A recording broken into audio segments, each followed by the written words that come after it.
Hello दोस्तों, आज हम सुनेंगे अकबर बीरबल की कहानी सबसे बड़ी चीज़।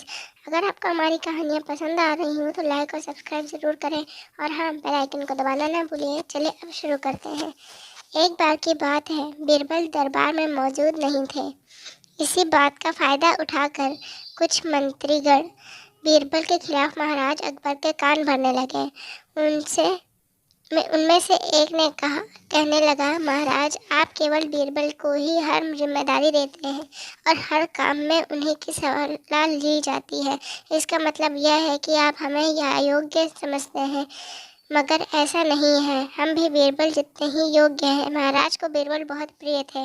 वह उनके खिलाफ कुछ नहीं सुनना चाहते थे, लेकिन उन्होंने मंत्रीगण को निराश करने के लिए समाधान निकाला।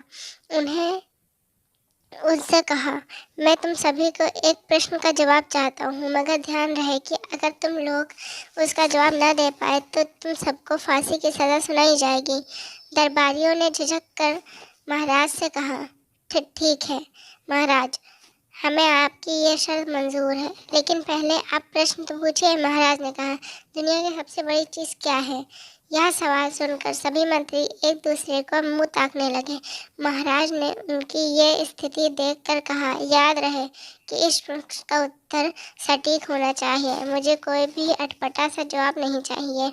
इस पर मंत्री ने राजा से इस प्रश्न का उत्तर देने के लिए कुछ दिनों की मोहलत मांगी। राजा भी एक बात के लिए तैयार हो गए। महल से बाहर निकलकर सभी मंत्रीगण इस प्रश्न का उत्तर ढूंढने लगे। पहले ने कहा कि दुनिया की सबसे बड़ी चीज़ भगवान है, तो दूसरा कहने लगा कि दुनिया की सबसे बड़ी चीज़ भूख है। तीसरे ने दोनों के जवाब का निकार दिया और कहा कि भगवान को कोई चीज़ नहीं है और भूख को भी बर्दाश्त किया जा सकता है, इसीलिए राजा के प्रश्न का उत्तर इन दोनों में से कोई नहीं है।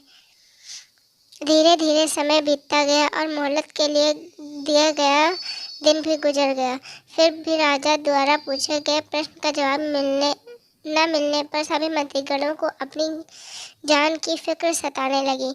कोई अन्य उपाय न मिलने पर वो सभी बीरबल के पास पहुँचे। उन्होंने अपनी पूरी कहानी सुनाई। बीरबल पहले से ही एक बात से परिचित थे। उन्होंने उनसे कहा, मैं तुम्हारी जान बचा सकता हूँ, लेकिन तुम्हें वही करना होगा जैसा मैं कहूँ। सभी बीरबल की बात पर राजी हो गए। अगले ही दिन बीरबल ने एक पालकी पर इंतजाम करवाया। उन्होंने 2 मंत्रीगणों को पालकी उठाने का काम दिया। तीसरे ने अपना हुक्का पकड़वाया और चौथे से अपने जूते उठवाए। वे स्वयं पालकी में बैठ गए। फिर उन सभी को राजा के महल की ओर चलने का इशारा दिया। जब सभी बीरबल का लेकर दरबार में पहुँचे तो महाराजा इस मंजर को देखकर हैरान थे। उन्हें पहले ही कि वो बीरबल से कुछ पूछने, बीरबल खुद ही राजा से बोला, महाराज, दुनिया की सबसे बड़ी चीज़ गर्ज होती है। अपनी गर्ज के कारण ही ये सभी मेरी पालकी को उठाकर यहाँ तक ले आए हैं। यह सुन महाराज मुस्कुराए बिना न रह सके और सभी मंत्रीगण शर्म के मारे सिर झुकाए खड़े रहे। इस कहानी से हमें यह सीख मिलती है कि कभी भी किसी की योग्यता से जलना नहीं चाहिए, बल्कि उससे सीख लेकर खुद को ही बेहतर बनाने की कोशिश करनी चाहिए।